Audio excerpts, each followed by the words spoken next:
Hello again, feral friends and fellow nature nerds.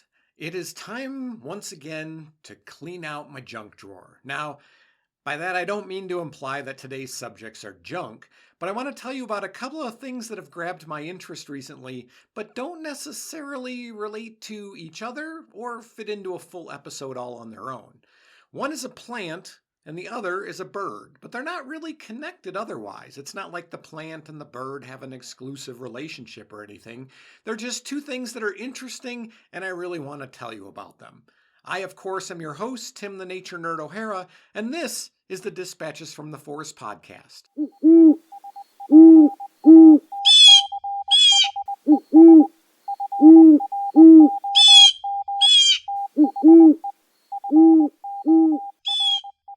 So let's start off with the plant. The plant I want to tell you about is the manzanita. Manzanitas are evergreen shrubs or small trees that are found in what's known as the chaparral biome in western North America. The chaparral biome is characterized by a Mediterranean climate, hot dry summers, mild wet winters. Manzanitas are found from southern British Columbia and Washington, south through Oregon and California, and east into Utah, Arizona, New Mexico, and Texas in the United States, as well as throughout Mexico. Now, as you might have guessed from the bulk of that range, if you know anything about that area, manzanitas tend to live in places with poor soil and little water, the Pacific Northwest notwithstanding. Altogether, there's about 105 species and subspecies of manzanita, 95 of which are found in the Mediterranean climate and colder mountainous regions of California. They range in size from ground-hugging coastal and mountain species to small trees that reach up to 20 feet or 6 meters tall. They're pretty easy to identify, really, thanks to their stiff twisting branches and especially their smooth orange or red bark. In the summertime, as the tree grows and the trunk expands, the older outer layer of bark cracks and peels. Now, this ability to essentially shed its skin is part of the manzanita's defense against insects and disease. Other trees might have thick, rough bark to protect them, but with each year's shed, the manzanita is also shedding insect pests and disease. Now, we usually think of plants blooming in the spring and early summer and bearing fruit in the late summer and fall, but manzanitas bloom from winter to early spring and sport berries in the late spring and summer. The berries and flowers of most species are edible, and in fact, manzanita is Spanish for little apple. Native peoples who lived in the manzanita's range had a lot of uses for this plant. Dried berries were ground up into a coarse meal that were then used as both a thickener and a sweetener in different dishes. Berries can of course be eaten directly even when they're not fully ripe, and native people are known to have made them into a cider.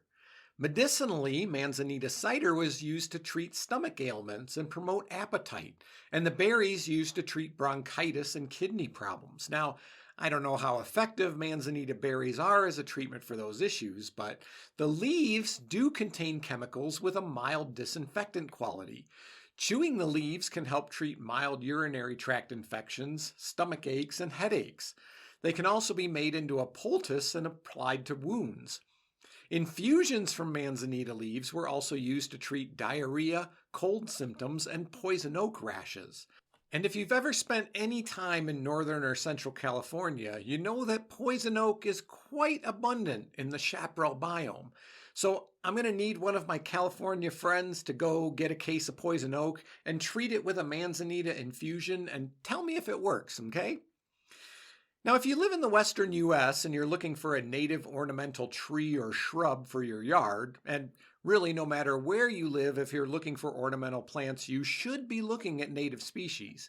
But if you live in the western US and need an ornamental tree or shrub, you might consider the manzanita. They're evergreens, they're drought tolerant, they have lovely picturesque bark, attractive flowers and berries, and they come in a variety of sizes and growth patterns to suit your landscape plan needs. But some species of manzanita are among the rarest plants in the world. The San Gabriel manzanita is endemic to one small area in the San Gabriel Mountains of Los Angeles County in California and is listed as critically imperiled. The Franciscan manzanita, a San Francisco native, had not been seen growing in the wild since 1947 until one was found growing in the Presidio of San Francisco National Historic Landmark District in October of 2009. This specimen was actually transplanted in early 2010 to protect it from a planned road reconstruction project. And the Presidio manzanita is the most endangered and restricted plant in the mainland United States. In 1987, only one specimen remained at a secret location, also in San Francisco's Presidio district. This plant has since been successfully cloned. Now, while the bird I'm going to talk about shortly may not have a relationship to the manzanita, other things do. Two species of fungi, the manzanita witch's broom and the manzanita butterclump fungus, are associated with manzanita, not surprising given their name. Witch's broom causes growth deformities but doesn't seem to substantially damage the host. Butterclump fungus is found near manzanitas and is named because it looks like clumps of butter on the ground. The manzanita leaf gall aphid produces galls, abnormal growth where their larvae develop on the leaves of certain species of manzanita. Like witch's broom, these growths are generally benign and don't damage the plant. And while it's not as exclusive a relationship as the fungi and aphids, manzanita flowers attract native bee species, including mason bees and the black-tailed bumblebee. So planting manzanita, if you live in the chaparral biome, is a great way to support native pollinators. Okay, let's move from manzanitas to a bird. The bird I want to talk about is the shrike, also sometimes called, for reasons I'll tell you about shortly, the butcher bird. There are 34 species of shrike worldwide. Most of them live in Eurasia and Africa, but two species, the loggerhead shrike and the northern shrike, are native to North America. The loggerhead shrike is only found in North America. The northern shrike can also be found in Siberia. Now, shrikes are not large birds. The northern shrike is the larger of the two North American species and reaches just over 9 inches long, compared to the loggerhead's 8 to 9 inches. Generally speaking, both species are gray above with a white breast and a black mask, though the loggerhead is darker gray and has a larger face mask that completely covers the eyes. The calls of both loggerhead and northern shrikes are similar.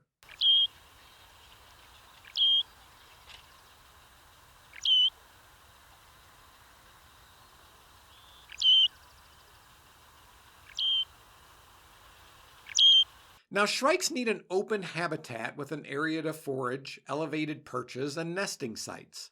They're often found in open pastures or grasslands and seem to prefer red cedar and hawthorn trees for nesting. The thorns of the hawthorn and the cedar's pin-like needles protect and conceal the shrike's nest from predators. Shrikes prefer pastures and grasslands with shorter vegetation, which increases the bird's hunting efficiency. Longer vegetation means more time and energy spent searching for prey, so it makes sense that they would prefer to hunt where the grass is shorter. When it comes to breeding, shrikes tend to be monogamous, except when they're not. Male loggerhead shrikes will sometimes start a second nesting attempt with a second female before his first clutch has fledged, the shady little so-and-so. But however many families he has, the male performs a courtship ritual that occurs in flight. He dances erratically in the air, flying rapidly up and down, and occasionally chasing the female. Then he presents himself to his potential mate by fanning out his tail and fluttering his wings. Females may respond to this display with begging notes, similar to those of juveniles begging for food, which encourages the male to feed her. So, what do shrikes eat? Well, shrikes primarily eat insects, but they'll also consume arachnids, reptiles, amphibians, rodents, bats, and small birds. In fact, northern shrikes are known to lure small birds by imitating their calls. Sneaky, sneaky. They hunt by perching on tall poles or trees to scan for prey, or by hawking, which is capturing prey in midair. Now, one of the distinguishing features of shrikes is that they have a hooked beak with what's called a tomial tooth. Not a tooth at all, but a projection on the upper bill that corresponds to a notch in the lower bill and which functions like a pair of scissors to help dispatch and tear into prey. Like raptors, this hooked beak reflects the shrike's carnivorous diet. These are not your backyard seed eaters, but they're not true birds of prey either. They lack the large, strong talons that raptors use to catch and kill their prey. But let's dig a little deeper, because it's not just what they hunt and eat that earned them the butcher bird moniker. Lots of birds are carnivores. It's how they kill their prey that got them this tag. First of all, shrikes have been repeatedly observed killing prey larger than themselves by spearing the neck or head with their beak and then violently shaking their head. The speed that they do this at actually causes a whiplash injury to their prey. The neck strength of the shrike compensates for their lack of talon strength.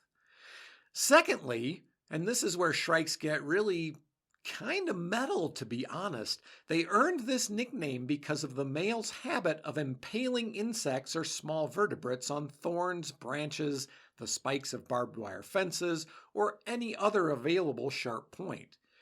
Interestingly, the motion of impalement seems to be instinctive. Parent shrikes don't demonstrate this behavior to their nestlings, but a young shrike still has to experience impaling prey on an actual projection during a critical developmental period. Otherwise, it won't learn to use this instinctive behavior in a real-life situation. By impaling the prey, they anchor them down, making it easier for the bird to feed. Female shrikes have also been known to impale prey from time to time for just this reason. Impaled prey also serve as a cache, which the shrike can return to later when it's feeling, pardon the pun, peckish. But anchoring and caching are not the only reasons they do it. Impaling of prey increases at the beginning of the breeding season, so conspicuously impaling prey is a way for males to show off to prospective mates not only their fitness, but the quality of the territory they hold. In fact, some species may impale inedible but brightly colored items as part of this display. And there's still a third reason for impaling at least certain prey. This behavior is an adaptation for eating toxic insect species like the lubber grasshopper. After impaling a lubber grasshopper, the bird waits 1 to 2 days for the toxins in the grasshopper to degrade before eating it. Sometimes your steak just needs to age. Unfortunately, the population of these badass little birds has been on the decline in North America since the 1960s. Reasons for this decline aren't completely clear, but include all of the usual suspects: habitat loss, pesticides, and human disturbance. Several subspecies of loggerhead shrikes are critically endangered in the United States and Canada. Captive breeding programs are being attempted to revitalize the population, but they're meeting with limited success. One thing you can do to help is to eliminate or reduce pesticide use around your property. You may think you're just spraying for mosquitoes, but those pesticides don't target just mosquitoes. And besides, limiting pesticide use isn't just good for shrikes, it's good for lots of other animals, humans included. And that brings us to the bottom of the junk drawer. Thank you always for listening. If you want to support the podcast, there are several ways you can do that. Consider becoming a patron. You can find all the information at patreon.com/dispatches from the forest. You can make a donation using the Cash App, using the hashtag ForestNerd, or you can donate using PayPal by using my email address, dispatchesfromtheforest@gmail.com. You can, of course, also use that email address to, email me if you have a question, a comment, or a suggestion for a future episode. Dispatches from the Forest merch makes great Christmas presents. Check out the merch store at cafepress.com/shop/dispatches from the forest and click on products to see everything the merch store has to offer. Finally, you can follow Dispatches from the Forest on Instagram, Facebook, and TikTok. I'm your host, Tim the Nature Nerd O'Hara, wishing my U.S. listeners a very happy Thanksgiving. I hope you eat some good food and get to spend some quality time with the people that you love. And, as always, make some time to go outside and get dirty.